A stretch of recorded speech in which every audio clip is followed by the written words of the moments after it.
Dear brothers and sisters, I was thinking about a very particular portion of Surah Al-Kahf that might seem so distant from the reality that we witness today. But there was something, subhanAllah, that caught my attention that I was thinking about in the very end of Surah Al-Kahf, which of course it is the sunnah to read on the night and day of Friday, that actually connects quite beautifully to the situation that we see today of the attempts to break the siege on Gaza, the attempts to bring down the wall of oppression. May Allah subhanahu wa ta'ala free our brothers and sisters in Gaza and Palestine, in Sudan and all over the world where they are suffering. Allahumma ameen. And I was thinking about this moment where the people complain to Dhul Qarnayn about Ya'juj and Ma'juj. And you have a transformative leader that comes to a people that feel utterly overwhelmed by this group of transgressing people who physically and from a place of resource are completely overwhelming their victims. And so they can't complain to him, and they say, as we're reading, قالوا يا ذا القرنين, they said to Dhul Qarnayn, إن يأجوج ومأجوج مفسدون في الأرض, that Ya'juj and Ma'juj are causing great corruption on this earth. فهل نجعل لك خرجا على أن تجعل بيننا وبينهم سدا. So is it possible that something can be done to where a barrier can be placed between us and them so that they no longer bother us? Now at that point where Allah subhanahu wa ta'ala is telling us the story of Dhul Qarnayn, Allah Azza wa Jal does not tell us that He simply sends down some blanket from the heavens that covers these people and puts them into a hole to where He will not let them out until the day that He decrees. Allah subhanahu wa ta'ala goes on to tell us about this conversation. I want to be mindful of time and paraphrase because it's Surah Al-Kahf and obviously people are going to be reading it. But this point where they're asking Him for support, recognizing that He has something to give to them. But the onus of actually building the structure that is going to put these people in a place that they can no longer wreak this havoc is back on the people themselves. Dhul Qarnayn responds to them and he says, فَأَعِينُونِي بِقُوَّةٍ, then you come to me and you support me. I need strength, I need manpower. So each one of you is going to have to be a part of putting between us and them radma, some sort of barrier and some sort of wall to where they can no longer create this type of havoc and wreak this type of oppression on earth. Atuni zubr al-hadid. He's saying to them, go and bring me these blocks of iron. And you can imagine that Allah Azza wa Jal, just as He doesn't tell us how many years this happened or for how many days this took place, you can imagine the lengthy process of each one of them bringing forth and fashioning these blocks of iron to then put them together and then having the molten poured between them, and then the architecture and the engineering and the thought and the process and the labor of building what they built until finally they put them away. We don't take into consideration that Allah subhanahu wa ta'ala tasked each and every single one of them with some sort of participation in that process of overcoming this incredible enemy. And at the end of it, it is what? Rahmatun min Rabbi. This is a mercy from your Lord. This is a mercy from your Lord. This wasn't, great job guys, you did this. This wasn't, Dhul Qarnayn, I had this great amount of strength that Allah Azza wa Jal bestowed upon me. This is the mercy of your Lord. When Allah subhanahu wa ta'ala wants this to be undone, Allah Azza wa Jal will cause it to be undone. How, where, who, all of that is to Allah subhanahu wa ta'ala. We take the lessons, we don't ask those types of questions. But the point is that each one of them was brought into that participation, and the small acts of each one of them caused for this mighty army to be put away. Then you look at the hadith of the Prophet ﷺ, where he talks about the flip side of that. And he says, alayhi salatu wassalam, إِنَّ يَأْجُوجَ وَمَأْجُوجَ يَحْفِرُونَ كُلَّ يَوْمٍ, that Ya'juj and Ma'juj dig away at that wall every single day. حَتَّى إِذَا كَادُوا يَرَوْنَ شُعَاءَ الشَّمْسِ, until they're just about to see the sun chipping away at that wall. until they're just about to see the sun every single day. And then Allah subhanahu wa ta'ala, يُعِيدُهُ اللَّهُ أَشَدُّ مَا كَانَ. Allah Azza wa Jal brings it back to where it is even stronger. The wall is more strengthened than the day before. And so they say to each other, we'll come back and we'll do this tomorrow.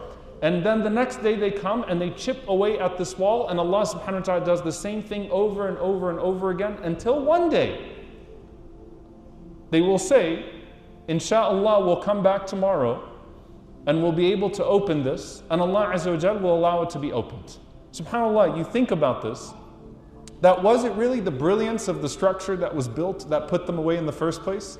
And is it the strength of what they have that's going to one day undo them from what they are in?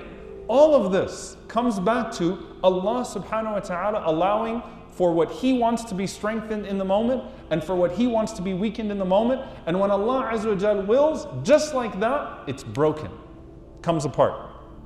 Now you might be thinking, what does this have to do with the current situation?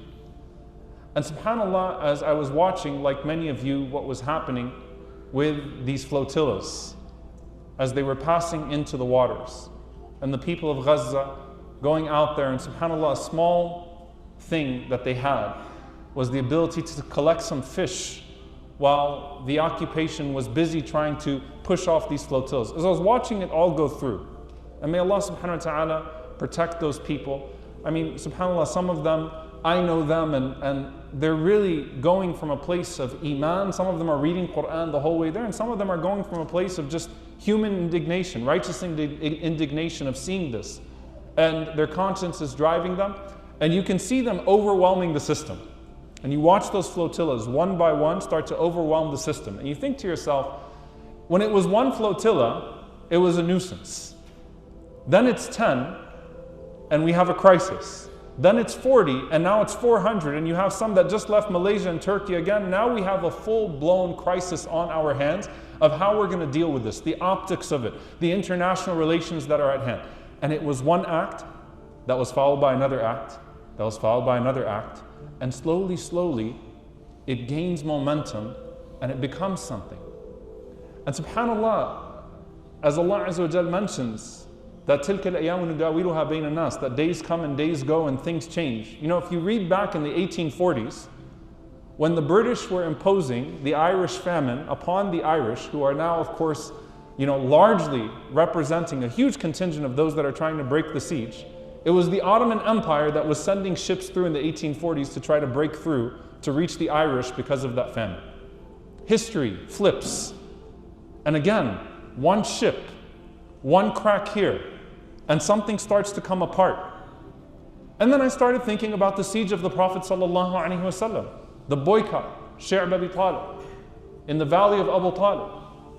And when you actually read about how that siege came undone, and right now, we're 2 years into this genocide. May Allah subhanahu wa ta'ala allow it to end soon and fully and give victory to our brothers and sisters.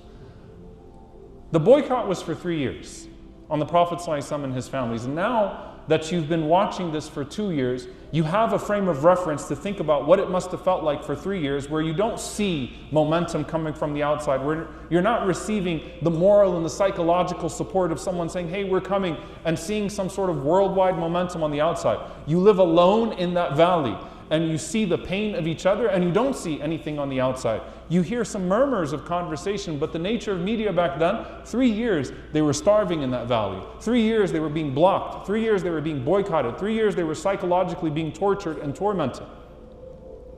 And it wasn't like this one miracle came down that broke the siege. It actually is a culmination of small acts, right? So you have different people playing different roles. You have those that are trying to get the food in, right? You have Hakim ibn Hizam, who wasn't a Muslim at the time, radiallahu ta'ala anhu, trying to get things to his aunt Khadija radiallahu ta'ala anha, and by extension to the Muslims trying to sneak camels into there and sneak horses into there. You think of the process of hiding some food. What's it going to do to solve the entire hunger crisis? Let me hide something and try to get it through. You have Abu Jahl standing in the way, blocking it. You have Abu al-Bukhtari coming and fighting on behalf of Hakim ibn Hizam. You have Mut'im ibn Adi, non-Muslims that are taking a stand against the pact that's hanging up in the Kaaba. and demanding that Quraysh abide by its so-called own principles. But it wasn't like this major thing came down and ended it all. There are miracles along the process, like the pact being consumed. But it's small acts that multiplied that eventually brought it all down. And wallahi, I was thinking about this and how we need to probably rethink history a bit and rethink the way that these things happen, because all of us are praying for a miracle and waiting for something major to happen. And by the way, in no way am I suggesting that any of this that is being done excuses the pathetic response of Arab and Muslim governments to not be able to actually muster up the power that they have collectively to do what they do, nor our own complicity with what we do here, but to come back to the individuals and to come back to those small acts and this idea of small acts that multiply. And when you think of a wall, and you think of that wall of apartheid right now, that boxes in the Palestinians, and I want you to think about how you would want that wall to come down, and how walls of oppression often show cracks. They don't come down with a single blow. They often show cracks. The believer believes that Allah Azza wa Jal, when He wills, whether it's through a culmination of small acts or whether Allah subhanahu wa ta'ala, like He did Surah Al-Fil with the army of Abraha, Allah Azza wa Jal decides and Allah Azza wa Jal does. But oftentimes when you read history, it's not like these major structures of oppression come down through this single significant event. It's a culmination of small things. And those acts start to multiply. And they start to distract and deflect and scatter the minds and the efforts of the oppressors. I heard one person from the people of Gaza say, you know what, if this just gives us a chance to breathe for a day, because our enemies are busy, alhamdulillah rabbil alameen. Every one of these acts is followed by another act. And that act gets bigger and better and maybe more sincere and more creative. And eventually you start to see these so-called impossible structures start to come down. That's when you're taking something away. And that's why, as we're now heading into 2 years of this, as we're feeling deflated with what we're seeing, I want us to take a step back and remind ourselves that it's Allah Azza wa Jal who allows for a siege to tighten or allows for it to loosen up. And it's the small acts that multiply that often become the asbab. One wave at a time, one dua at a time, one donation at a time, one stone at a time, one at a time, to where something gives. And that it all comes down bi'idhnillahi ta'ala. That's when it comes to bringing it down. But what about building it up? I was also thinking about this hadith of the Prophet ﷺ. It's actually one of my favorite hadiths that describe nubuwwah, that describe prophethood. Whether you're talking to someone who's Muslim or not Muslim, it's a beautiful hadith where the Prophet ﷺ mentioned his example and the example of the prophets that came before him. Is like someone that's building a house, and he builds a beautiful house, brick by brick. And the Messenger of Allah ﷺ said in one narration, 124,000 prophets. So think of 123,999 prophets. Brick by brick, and it's beautiful. Has a beautiful, polished structure.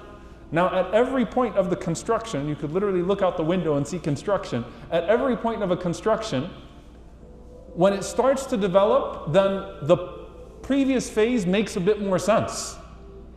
You see 4 bricks. Why are the 4 bricks there? Why does it look like this? You start to see one side being built. You start to see things being uneven. You start to see things coming together, and you look at it, and it doesn't really make sense until the very end. As the Prophet ﷺ said, people walk by that house and they look at it. And whether the hadith is a literal 124,000 prophets, or it signifies the great number, or there's a few more, a few less, but you look at it and you see one brick that's missing from the corner of the structure. And you go, if only there was a brick in that place. And the Prophet ﷺ said, I am that labina, I'm that last brick. Prophet ﷺ is that last missing brick that goes into the structure, and it completes it and makes it so beautiful. But he's the last brick, sallallahu alaihi wasallam. I want you to imagine, of those anbiya, of those prophets themselves, if you were a prophet that, let's say you were the 30th or the 40th brick of the whole structure. And let's say that your people completely rejected you. Let's say that you had 10 followers. Let's say that you had 0 followers. And you're looking around and maybe thinking, of course the prophets don't think this because they have wahi. I'm saying a human limitation. If I'm in a situation, a human limitation, an analogous situation would be, what was the point? Why am I here? What am I doing here? You know, I came here to get rejected and have no one with me. Maybe Allah subhanahu wa ta'ala wants to give this person an individual rank. It's a bestowal of favor on this person so that they stand in the rank of the Anbiya on the Day of Judgment. They stand in the rank of the Prophets on the Day of Judgment. Or maybe you were just the brick for another brick after you. Maybe through you a climate was being nurtured. Maybe through you a stage was being set. Maybe it actually wasn't about anything that would happen in your lifetime. Anything that you would see that's observable. Maybe you weren't the point, but it was what was going to be built on top of you and after you and around you. And so subhanAllah, these images of slowly chipping away at something or slowly building something. If you were to take the amthal in the Quran and the Sunnah, the parables in the Quran and the Sunnah, they are many. They are many for us to reflect upon. But it's that one brick at a time. We have to stop thinking about our Islamic history as some major thing happening. There's a generation, there's a culture, there are multiplied acts, there are people in the background. There's so much that goes into it. And at the end of the day, the thing is that we don't have to see it here. We just want Allah subhanahu wa ta'ala to see it and accept it. And we know that one day it will all make sense in His plan, because before the house is built, before the wall is constructed, before the wall comes down, Allah Azza wa Jal sees it all. لِلَّهِ الْأَمْرُ مِنْ قَبْلِ وَمِنْ بَعْدِ. It belonged to Allah subhanahu wa ta'ala before, and it belonged to Allah Azza wa Jal after. And so dear brothers and sisters, as we see these acts, ask yourself, how are you chipping away at the wall of oppression?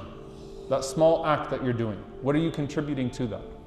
And then as you reflect upon that hadith of the Prophet ﷺ of the beautiful house that's being built, and we have an opportunity here as a community bi'idhnillahi ta'ala to build something that's long lasting inshaAllah ta'ala, that will be of immediate benefit to us in our lifetimes but generations to come, and we don't know the potential of what will come after. Ask yourself how you contribute to that next brick bi'idhnillahi ta'ala, and how Allah subhanahu wa ta'ala rewards you bi'idhnillah if you're sincere with the intention of either an entire structure of oppression coming down or a structure of righteousness coming up, because you decided to be that one chip or to be that one brick. May Allah subhanahu wa ta'ala use us in ways that are pleasing to Him. May Allah subhanahu wa ta'ala allow us to see the entire structure of that dhulm that is suffocating our brothers and sisters come down. May Allah Azza wa Jal allow us to be a part of it. And may Allah subhanahu wa ta'ala allow us to be a part of building those things which are pleasing to Him. And may Allah subhanahu wa ta'ala use us and not replace us with those who He deems more worthy. Allahumma ameen. أقول قولي هذا وأستغفر الله لي ولكم ولسائر المسلمين فاستغفروا إنه الغفور الرحيم.